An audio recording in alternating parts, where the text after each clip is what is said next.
Mic আটকাচ্ছিল, হুমকি দিচ্ছিল, দিচ্ছিল, এটা তো প্রমাণ করে দিচ্ছে যে এখানে গণতন্ত্রটা কোন জায়গায় আছে।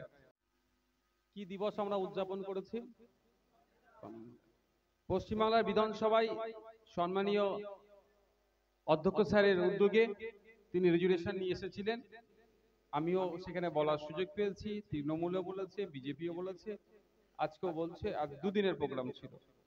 তা তৃণমূল বিজেপি একে অপরের দোষ দেখাচ্ছিল, গণতন্ত্র নাই, গণতন্ত্র নাই, অনেক কথা বলছিল। আমার যখন বলার সময় এসেছিল, কেন্দ্র রাজ্য কেউ আমার মানে রাজ্য পশ্চিমবাংলা আমার শত্রু নয়, দেশও আমার শত্রু নয়, সবাই আপন। আমরা ইউনিয়ন অফ স্টেট থাকি, আমরা এক একটা ইউনিয়নের মধ্যে পড়ছে এক একটা রাজ্য। তো কোথায় গণতন্ত্র বেশি কোথায় গণতন্ত্র কম সেটা নিয়ে ব্যাখ্যা দেওয়ার তোমার সময় ছিল না। কিন্তু সংবিধানের মূল্যবোধের কথা কয়েকটা বলেছি। শেষের সময় বলেছিলাম একটা কথাই, যে কোথায় কত গণতন্ত্র আছে যদি সঠিকভাবে দেখা যায়, বিরোধীদের সাথে কারা কেমন আচরণ করছে সেটা পর্যালোচনা করলেই কোন জায়গায় গণতন্ত্রটা কত বিরাজমান, সংবিধানের ভ্যালুকে কিভাবে এক্সপ্লেন করা হচ্ছে, কিভাবে সংবিধানের মর্যাদাকে মানে যথেষ্ট প্রোটেক্ট করা হচ্ছে, সেটা বোঝা যাবে। তো আপনাদের মাইক আটকাচ্ছিল, হুমকি দিচ্ছিল, দিচ্ছিল, এটা তো প্রমাণ করে দিচ্ছে যে এখানে গণতন্ত্রটা কোন জায়গায় আছে। গণতন্ত্র আজকে সারা বাংলায়, সারা দেশে বিপন্ন। তো গণতন্ত্রকে রক্ষার জন্যই আজকে আমাদেরকে এই রাজনীতির ময়দানে আসতে হয়েছে রাজনৈতিকভাবে। আর স্কুল কলেজ শিক্ষা প্রতিষ্ঠানের গণতন্ত্রকে রক্ষার জন্য, সেখানকার শিক্ষার পরিবেশকে ধরে রাখার জন্যই তো স্টুডেন্ট ফ্রন্ট তৈরি হয়েছে। যেগুলো অরাজকতা আছে, অন্যায় আছে, সেগুলোকে বন্ধ করে সুন্দর সমাজ ব্যবস্থা দেবে। যেই সমাজ ব্যবস্থাতে বিরোধী পক্ষ বা আপনার নিজের পক্ষ বলে কিছু থাকবে না, অন্যায়কে অন্যায়, সাদাকে সাদা, কালোকে কালো হিসাবে দেখবে। সেই জন্যই তো আমাদের স্টুডেন্ট ফ্রন্ট আনিসের হাত ধরে পথ চলা শুরু করেছে। এই ধরনের বাধা বিপত্তির সম্মুখীন হতে হবে গণতান্ত্রিক প্রক্রিয়াতে, এগুলোকে আমরা কাটিয়ে উঠবো। এরই তো নাম জীবন।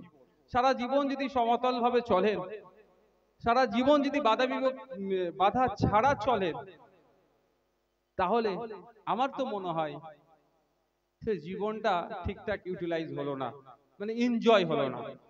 যখন সামনে বাধা বিপত্তি আসবে, সামনে অন্যায় হবে, প্রতিবাদ করবেন, প্রতিরোধ করবেন।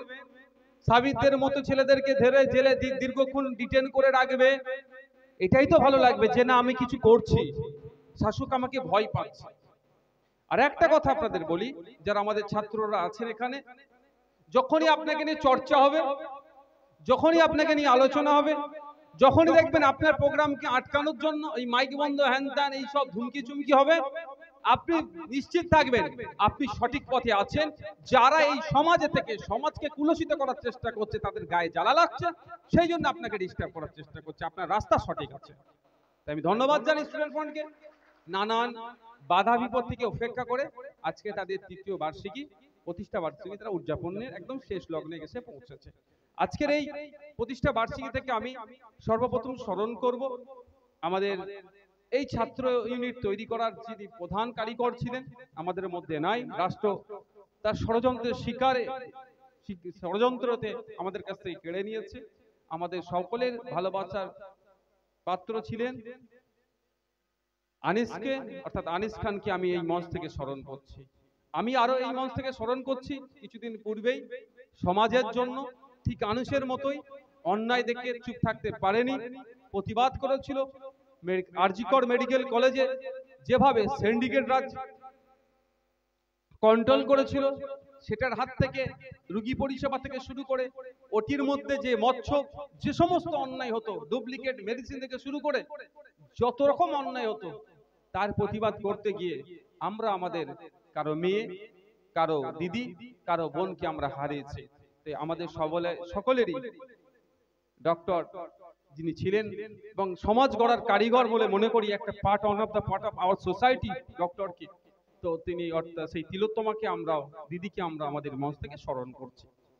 দেখুন, আমি সময় স্বল্প, আমার আগে যারা বক্তব্য দিয়েছেন ম্যাক্সিমাম মাস্টার সাহেব এবং রাজনৈতিকভাবে তারা অনেক বেশি। কুতুব ভাই ছাত্র ইউনিয়ন করে এসেছেন, দীর্ঘদিনের লড়াকু নেতা। একদম ছাত্র ইউনিয়ন করে। সেদিন আমার আমার বড় ভাইজানের উনিরা এক ক্লাসমেট ছিলেন, সেই সুবাদে কুতুব ভাইদেরকে দেখতাম। দীর্ঘদিন ধরে তারা রাজনীতি করেছেন। বিশ্বজিৎ দীর্ঘদিনের রাজনীতিবিদ। আমাদের মাহিদা তো মাস্টারদেরকে রাস্তায় নামিয়ে নিয়ে এসে সরকারের এই চাকরি চুরি করেছে তার বিরুদ্ধে কিভাবে লড়তে হয় সেটা দেখিয়েছে। আর আমাদের তাপস বাবু তো প্রায় 40 বছর অভিজ্ঞতা, আর মাস্টার সাহেবের তো যতটাই ব্যাখ্যা করবেন ততটাই কম হবে, কারণ তার যে এক্সপিরিয়েন্স সে নিয়ে আপনাদেরকে বলেছে। আমি আশা করব যে কথাগুলো বলেছে আপনারা সেইগুলোকে নিশ্চিতভাবে শ্রবণ করেছেন এবং বাস্তব জীবনে প্রয়োগ করতে হবে। যদি বাস্তব জীবনে প্রয়োগ না করেন তাহলে এরকম হাজার দিন কনভেনশন হবে, হাজার দিন প্রোগ্রাম হবে, অনেক আলোচনা হবে, কিছুই লাভ হবে না। লক্ষ্য আমাদের কি করতে হবে? বাস্তবে প্রয়োগ করতে হবে। তাই আমিও গুটি কয়েক কথা বলবো। সর্বপ্রথম আমি বলবো শিক্ষা ব্যবস্থা নিয়ে। আজকে পশ্চিমবাংলার শিক্ষা ব্যবস্থা কোন জায়গায় চলে গিয়েছে আপনারা বলুন। একটা সময় ছিল অনার্স কে পাবে না পাবে এত কম্পিটিশন। রবীন্দ্রভারতী ইউনিভার্সিটির বা বিভিন্ন ইউনিভার্সিটিতে ফরেনারদের জন্য কিছু সিট রিজার্ভ থাকতো। ওই সিট স্বাভাবিকভাবে অনার্সে না চান্স পেলে ফরেনাররা না ওই সিটকে বুক করলে ওই সিট ডোনেশন দিয়েও নিত। আর আজকের ডেটে দেখুন হাতে তো কম বেশি সবার গুগল আছে, অ্যান্ড্রয়েড সেট আছে, বিভিন্ন সার্চ ইঞ্জিন আছে, সেখানে গিয়ে সার্চ করুন যে আজকে একাধিকবার নোটিশ করছে একাধিক কলেজ ইউনিভার্সিটি লেভেলে থেকে যে আবার সিট খালি আছে, ভর্তির বিজ্ঞপ্তি দিচ্ছে। তাহলে আমাদের পড়ার মানটা কোথায় যাচ্ছে এবং এত অনীহা কেন? অনীহার কারণ হচ্ছে রাজ্য সরকার, অনীহার কারণ হচ্ছে সিস্টেম। কারণ দেখছে কিভাবে হাজার দিন, 1200 দিন, 850 দিন শিক্ষিত ছেলেরা রাস্তায় বসে আন্দোলন করছে, চাকরি নাই, মেধা বিক্রি হচ্ছে, মেধা চুরি হয়ে যাচ্ছে, অবৈধ পন্থাতে মেধাকে কিনে নিচ্ছে। সেই জন্য ছেলেরা আজকে উচ্চশিক্ষায় শিক্ষিত হওয়ার মানসিকতা হারাচ্ছে। এটাতে লাভ লস কি আছে?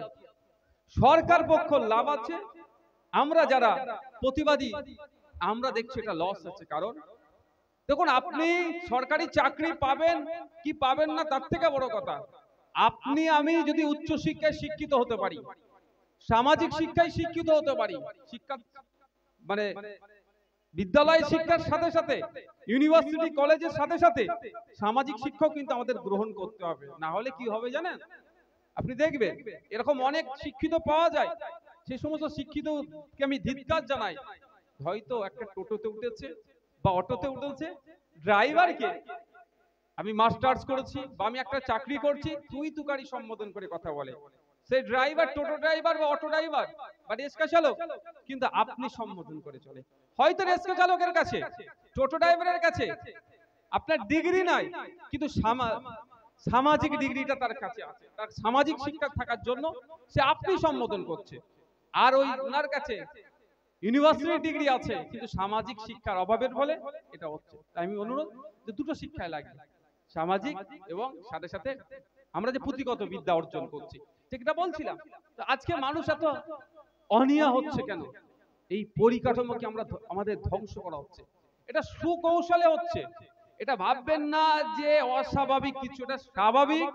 এরা ভেবে চিন্তে এটাকে ধ্বংস করছে। এজন্যই যত এটাকে ধ্বংস করতে পারবো ততই কি হবে, এদের যে লক্ষ্যে এরা এগিয়ে যেতে পারবে। এদের লক্ষ্য